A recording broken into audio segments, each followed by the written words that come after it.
मैं अजय सर आप सभी विद्यार्थियों के समक्ष फिर से MVVI क्वेश्चन लेकर के उपस्थित हूँ। आज हम लोग वर्ग इंटर क्लास के सब्जेक्ट इतिहास का MVVI क्वेश्चन का अध्ययन करेंगे। ठीक है, आज हम लोग सब्जेक्ट इतिहास के खंड अ पुरातत्व एवं प्राचीन भारत में पाठ 1 प्रारंभिक नगरों की कहानी हड़प्पा सभ्यता का पुरातत्व का अध्ययन करेंगे। तो जो भी बच्चे वर्ग इंटर क्लास की अर्थात 10+2 का तैयारी कर रहे हैं उन सभी बच्चों के लिए जो है मैं पहली बार अपने चैनल पर इतिहास के साथ साथ सभी सब्जेक्ट की तैयारी इंटर क्लास की करा रहा हूँ।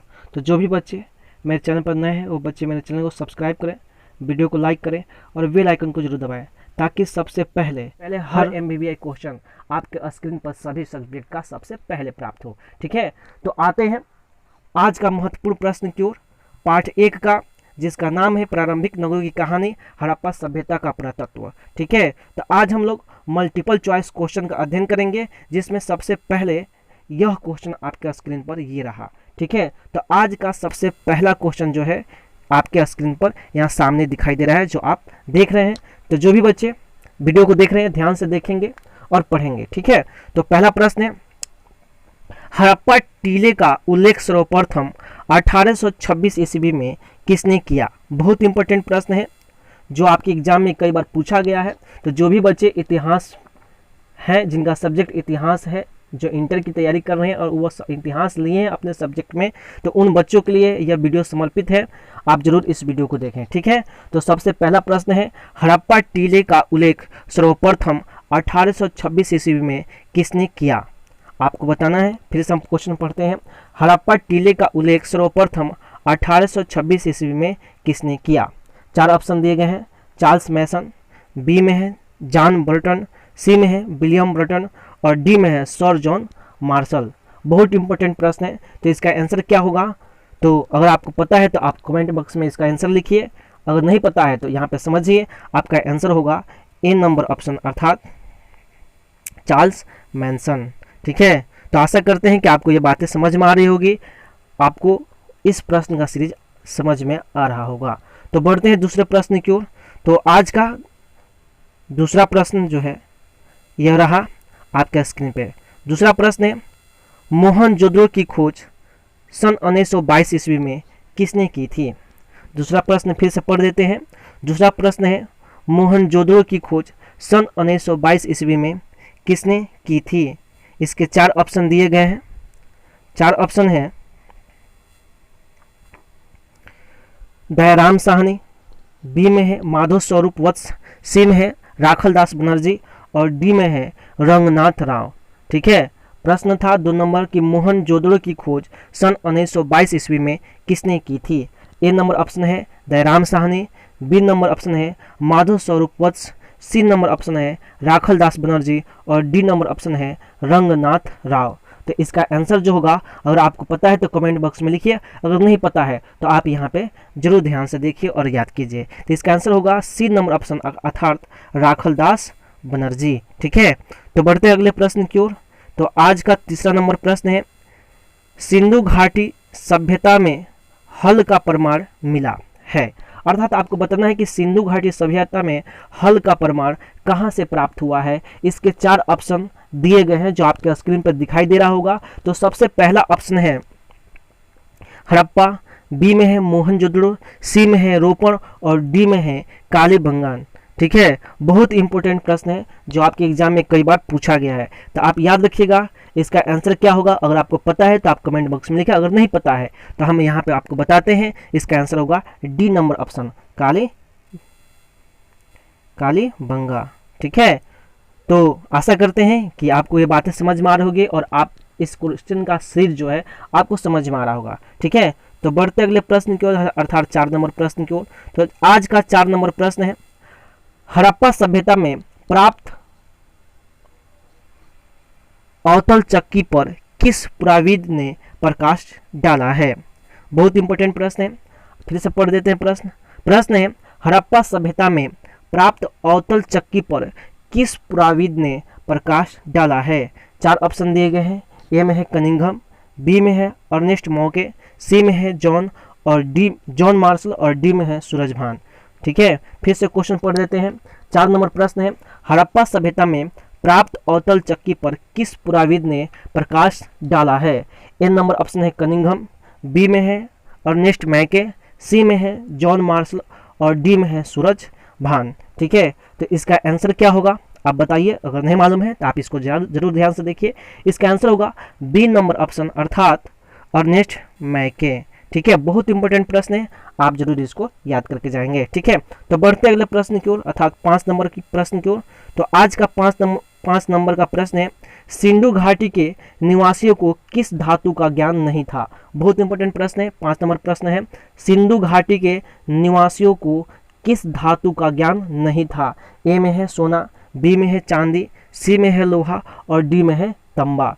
तो अगर आपको पता है तो आप बताइए, नहीं पता है तो यहाँ पे ध्यान से समझिए। ठीक है, इसका आंसर होगा अर्थात 5 नंबर क्वेश्चन का आंसर है सी अर्थात लोहा। ठीक है, अर्थात सिंधु घाटी के जो निवासी थे उनको किस धातु का ज्ञान नहीं था? तो उनको लोहा धातु का ज्ञान नहीं था। तो आशा करते हैं कि आपके प्रश्न का आंसर जो है समझ में आ रहा होगा, आपको याद भी हो रहा होगा। ठीक है, चलिए बढ़ते हैं अगले प्रश्न की ओर अर्थात 6 नंबर प्रश्न की ओर। तो आज का 6 नंबर प्रश्न है, मोहनजोदड़ो किस भाषा का शब्द है? बहुत इंपॉर्टेंट प्रश्न है मोहनजोदड़ो किस भाषा का शब्द है? 4 ऑप्शन दिए गए हैं, ए में हिंदी, बी में सिंधी, सी में उर्दू और डी में फारसी। फिर से प्रश्न पढ़ देते हैं। 6 नंबर प्रश्न है, मोहनजोदड़ो किस भाषा का शब्द है? ए में है हिंदी, बी में है सिंधी, सी में है उर्दू और डी में है फारसी। तो इसका आंसर होगा बी नंबर ऑप्शन अर्थात सिंधी। ठीक है, बहुत इंपॉर्टेंट प्रश्न है, आप जरूर इसको पढ़ के जाइए एग्जाम में। तो बढ़ते हैं अगले प्रश्न की ओर अर्थात 7 नंबर प्रश्न की ओर। तो आज का 7वां नंबर प्रश्न है, ये आपका स्क्रीन पे 7वां नंबर प्रश्न है, कालीबंगान स्थित है, कहाँ स्थित है?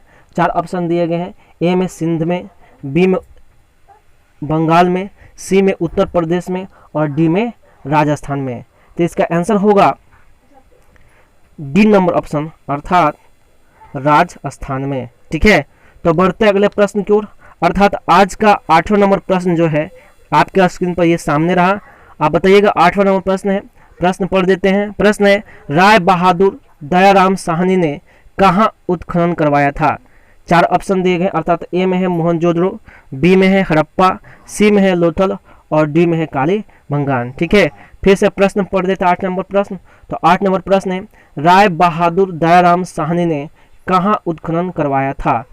ए नंबर ऑप्शन है मोहनजोदड़ो, बी में है हड़प्पा, सी में है लोथल और डी में है कालीबंगान। ठीक है, तो इसका आंसर होगा बी नंबर ऑप्शन अर्थात हड़प्पा। ठीक है, बहुत इंपॉर्टेंट प्रश्न है, जरूर आप सभी बच्चे इसको याद कीजिएगा। ठीक है, तो बढ़ते हैं 9वें प्रश्न की ओर। तो आज का 9वां प्रश्न आपके स्क्रीन पर ये रहा।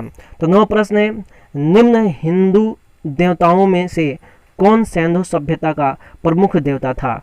आपको बताना है। 9 नंबर प्रश्न था कि निम्न हिंदू देवताओं में से कौन सिंधु सभ्यता का प्रमुख देवता था? ए में है गणेश, बी में है शिव, सी में है विष्णु और डी में है वरुण। फिर से पढ़ देते हैं क्वेश्चन। आज का क्वेश्चन था 9 नंबर का कि निम्न हिंदू देवताओं में से कौन सिंधु सभ्यता का प्रमुख देवता था? ए में है गणेश, बी में है शिव, सी में है विष्णु और डी में है वरुण। तो इसका आंसर क्या होगा? अगर आपको पता है तो आप कमेंट बॉक्स में लिखिए, अगर नहीं पता है तो यहाँ पे आप समझते हैं, समझिए, देखिए और याद कीजिए। तो इसका आंसर होगा बी नंबर ऑप्शन अर्थात शिव। ठीक है, तो बढ़ते अगले प्रश्न की ओर अर्थात 10वें प्रश्न की ओर। तो आज का 10वां प्रश्न है, सिंधु घाटी सभ्यता किसके समकालीन नहीं मानी जाती है? बहुत इंपॉर्टेंट प्रश्न है, प्रश्न फिर से सुनेंगे। प्रश्न है, सिंधु घाटी सभ्यता किसके समकालीन नहीं मानी जाती है? 4 ऑप्शन दिए गए हैं, ए में है चीन की सभ्यता, बी में मिस्र की सभ्यता, सी में मेसोपोटामिया की सभ्यता और डी में क्रीट की सभ्यता। ठीक है, समझ में आया क्वेश्चन समझ में आया? चलिए आशा करते हैं कि आपको समझ में आ रहा है। नहीं समझ में आ रहा है क्वेश्चन 10 नंबर, चलिए फिर से हम पढ़ देते हैं इस प्रश्न को। 10 नंबर प्रश्न है, सिंधु घाटी सभ्यता किसके समकालीन नहीं मानी जाती थी? 4 ऑप्शन दिए गए हैं। ए में है चीन की सभ्यता, बी में है मिस्र की सभ्यता, सी में है मेसोपोटामिया की सभ्यता और डी में है क्रीट की सभ्यता। तो इसका जो आंसर होगा डी नंबर ऑप्शन होगा, अर्थात क्रीट की सभ्यता। बहुत इंपॉर्टेंट प्रश्न है, जरूर आप इसको पढ़ के जाइएगा। चलिए बढ़ते हैं अगले प्रश्न की ओर, अर्थात 11 नंबर प्रश्न की ओर। तो 11 नंबर प्रश्न है, हड़प्पा सभ्यता किस युग की सभ्यता है? बहुत इंपॉर्टेंट प्रश्न है हड़प्पा सभ्यता किस युग की सभ्यता है? 4 ऑप्शन दिए गए हैं। ए में है पूर्व पाषाण युग, बी में है नव पाषाण युग, सी में है लोहा युग और डी में है कांस्य युग। बहुत इंपॉर्टेंट प्रश्न है हड़प्पा सभ्यता किस युग की सभ्यता है? ए ऑप्शन है पूर्व पाषाण युग, बी में है नव पाषाण युग, सी में है लोहा युग और डी में है कांस्य युग। तो इसका आंसर क्या है? तो इसका आंसर जो होगा डी नंबर ऑप्शन होगा, अर्थात कांस्य युग। ठीक है, तो याद रखिएगा हड़प्पा सभ्यता किस युग की सभ्यता थी? तो कांस्य युग की सभ्यता थी। तो आशा करते हैं कि सभी बच्चों को प्रश्न का आंसर याद हो रहा होगा। ठीक है, तो जो भी बच्चे मेरे चैनल पर पहली बार इस वीडियो को देख रहे हैं, जो बच्चे इंटर क्लास के विद्यार्थी हैं, तो आप मेरे चैनल को सब्सक्राइब करें, वीडियो को लाइक करें और बेल आइकन को जरूर दबाएं, ताकि सबसे पहले हर सब्जेक्ट का MBBI क्वेश्चन आपके स्क्रीन पर सबसे पहले प्राप्त हो। और मेरी दावा है कि अगर आप मेरे चैनल को देखेंगे तो आपको इंटर क्लास की संपूर्ण तैयारी मेरे चैनल पे आपको मिलेगी और आप मेरे चैनल के माध्यम से अपने एग्जाम में, बिहार बोर्ड के एग्जाम में, इंटर के एग्जाम में अच्छा से अच्छा नंबर उठा सकते हैं। ये सबसे पहले प्राप्त होगा। ठीक है, तो आज का 12वां नंबर प्रश्न है जो इस प्रकार है, जो आपके सामने है, जो आपका स्क्रीन पर दिखाई दे रहा है। तो आज का 12वां नंबर प्रश्न है जो आपके सामने ये है। तो आज का 12 नंबर प्रश्न है, हड़प्पा सभ्यता का सबसे बड़ा नगर कौन सा था? 4 ऑप्शन दिए गए हैं। ए में है मोहनजोदड़ो, बी में है कालीबंगा, सी में है लोथल और डी में है रंगापुर। ठीक है, बहुत इंपॉर्टेंट प्रश्न है हड़प्पा सभ्यता का सबसे बड़ा नगर कौन सा था? ए में है मोहनजोदड़ो, बी में है कालीबंगा, सी में है लोथल और डी में है रंगापुर। तो इसका आंसर होगा, अर्थात 12 नंबर का आंसर होगा, 12 नंबर प्रश्न का इसका आंसर होगा ए नंबर ऑप्शन, अर्थात मोहनजोदड़ो। बहुत इंपॉर्टेंट प्रश्न है, आप जरूर इसको पढ़ के जाइएगा। ठीक है, तो बढ़ते हैं 13 नंबर प्रश्न की ओर। तो आज का 13वां नंबर प्रश्न है, पुरातत्व के अंतर्गत निम्न में से कौन एक नहीं है? आपको पता है कि पुरातत्व के अंतर्गत निम्न में से कौन सा एक नहीं है? ठीक है, होता है और नहीं है में थोड़ा फर्क है। यहाँ पे कह रहा है कि नहीं है। ए में है साहित्य, बी में है सिक्के, सी में है अभिलेख और डी में है भनावेश। ठीक है, आपको बताना है कि हड़प्पा सभ्यता जो थी, पुरातत्व के अंतर्गत जो भी वस्तुएं आती हैं उनमें से इनमें से कौन ऐसी चीज़ें हैं जो नहीं है? तो आपको बताना है। इसमें ए ऑप्शन दिया गया साहित्य, बी में है सिक्के, सी में है अभिलेख और डी में है भनावेश। तो इसका आंसर होगा ए नंबर ऑप्शन, अर्थात साहित्य। ठीक है, तो बहुत इंपॉर्टेंट प्रश्न है, जरूर आपको इसको पढ़ के जाना है एग्जाम में। तो बढ़ते हैं 14 नंबर प्रश्न की ओर। तो 14 नंबर प्रश्न है, कलकत्ता में एशियाटिक सोसाइटी की स्थापना कब की गई? स्थापना किसने की थी? ठीक है, इसका 4 ऑप्शन दिया गया है। कनिंघम, बी में है फ्लिट, सी में है DC सरकार और डी में है विलियम जोन्स। प्रश्न फिर से पढ़ देते हैं। 14 नंबर प्रश्न है, कलकत्ता में एशियाटिक सोसाइटी की स्थापना किसने की थी? ए नंबर ऑप्शन है कनिंघम, बी में है फ्लिट, सी में है DC सरकार और डी में है विलियम जोन्स। तो इसका आंसर होगा डी नंबर ऑप्शन, अर्थात विलियम जोन्स। ठीक है, तो आशा करते हैं कि आपको प्रश्न का आंसर याद हो रहा होगा। तो अब बढ़ते हैं 15 नंबर प्रश्न की ओर।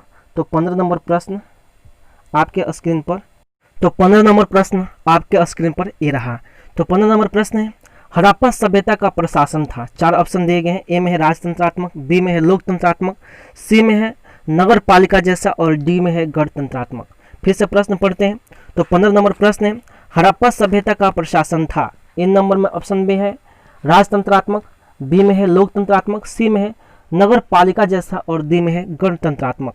तो इसका आंसर क्या होगा? अगर आपको मालूम है तो आप कमेंट बॉक्स में लिखिए, अगर नहीं मालूम है तो हम आपको बता रहे हैं। इसका आंसर होगा सी नंबर ऑप्शन, अर्थात नगर पालिका जैसा। बहुत इंपॉर्टेंट प्रश्न है, जरूर आप इसको पढ़ के जाइएगा एग्जाम में। ठीक है, तो बढ़ते हैं 16 नंबर प्रश्न की ओर। तो 16 नंबर प्रश्न है, पहली बार हड़प्पा को किस वर्ष उत्खनन किया गया? बहुत इंपॉर्टेंट प्रश्न है। पहली बार हड़प्पा को किस वर्ष उत्खनित किया गया? ए नंबर ऑप्शन है 1921, बी नंबर ऑप्शन है 1924, सी में है 1927 और डी में है 1930। ठीक है, फिर से प्रश्न पढ़ देते हैं। 16 नंबर प्रश्न है, पहली बार हड़प्पा को किस वर्ष उत्खनित किया गया? ए नंबर ऑप्शन है 1921, बी में है 1924, सी में 1927 और डी में है 1930। तो इसका आंसर क्या होगा? तो इसका आंसर अगर आपको पता है तो आप कमेंट बॉक्स में लिखें, अगर नहीं मालूम है तो आप इसको यहाँ पे ध्यान से देखें। इसका आंसर होगा ए नंबर ऑप्शन अर्थात 1921 ईस्वी में। ठीक है, तो बढ़ते अगले प्रश्न की ओर अर्थात 17 नंबर प्रश्न की ओर। तो 17 नंबर प्रश्न है, सिंधु सभ्यता में गोदीपड़ा कहाँ से मिला है? बहुत इंपॉर्टेंट प्रश्न है। प्रश्न है, सिंधु सभ्यता में गोदीपड़ा कहाँ से मिला है? ए नंबर ऑप्शन है कालीबंगान, बी में है रोपण, सी में है बनवाली और डी में है लोथल। तो इसका आंसर जो होगा अर्थात 17 नंबर प्रश्न का आंसर होगा डी नंबर ऑप्शन अर्थात लोथल। ठीक है, तो बहुत इंपॉर्टेंट प्रश्न है, आप जरूर इसको याद करके जाएंगे। ठीक है, तो बढ़ते हैं 18 नंबर प्रश्न की ओर। तो आज का 18 नंबर प्रश्न है सिंधु सभ्यता में नृत्य करती हुई लड़की की मूर्ति कहाँ से मिली है? प्रश्न फिर से समझेंगे। प्रश्न है, सिंधु सभ्यता में नृत्य करती हुई लड़की की मूर्ति कहाँ से मिली है? 4 ऑप्शन दिए गए हैं। ए में है लोथल, बी में है हड़प्पा, सी में है मोहनजोदड़ो और डी में है मांडा। तो इसका आंसर जो होगा वह सी नंबर ऑप्शन होगा अर्थात मोहनजोदड़ो। ठीक है, तो बढ़ते अगले प्रश्न की ओर अर्थात 19 नंबर प्रश्न की ओर। तो 19 नंबर प्रश्न है, मोहनजोदड़ो किस नदी के किनारे स्थित है? आपको बताना है मोहनजोदड़ो किस नदी के किनारे स्थित है। ए नंबर ऑप्शन है सतलज, बी में है सरस्वती, सी में है रावी और डी में है सिंधु। तो इसका आंसर जो होगा अगर आपको पता है तो आप कमेंट बॉक्स में लिखें, अगर नहीं पता है तो आप इसका आंसर जरूर याद रखें यहाँ से, इस वीडियो से मेरे माध्यम से। इसका आंसर होगा डी नंबर ऑप्शन अर्थात सिंधु। ठीक है, तो ये कई बार एग्जाम में पूछा गया है, आप जरूर इसको याद करके जाएंगे। तो जो भी इंटर के विद्यार्थी हैं आप जरूर इसको ध्यान से पढ़ें, जरूर इसको ध्यान से समझें। ठीक है, तो बढ़ते अगले प्रश्न की ओर अर्थात 20 नंबर प्रश्न की ओर। तो आज का 20 नंबर प्रश्न आपके स्क्रीन पे ये रहा। 20 नंबर प्रश्न है, हड़प्पा सभ्यता भारत के किस भाग में विकसित हुई थी? 4 ऑप्शन दिए गए हैं। ए में है दक्षिण, बी में है पूर्वोत्तर, सी में है पश्चिमोत्तर और डी में है मध्य भारत। आपको बताना है कि हड़प्पा सभ्यता भारत के किस भाग में विकसित हुई थी।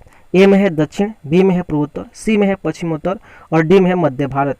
तो इसका आंसर है सी नंबर ऑप्शन अर्थात पश्चिमोत्तर। ठीक है, तो बढ़ते अगले प्रश्न की ओर अर्थात 21 नंबर प्रश्न की ओर।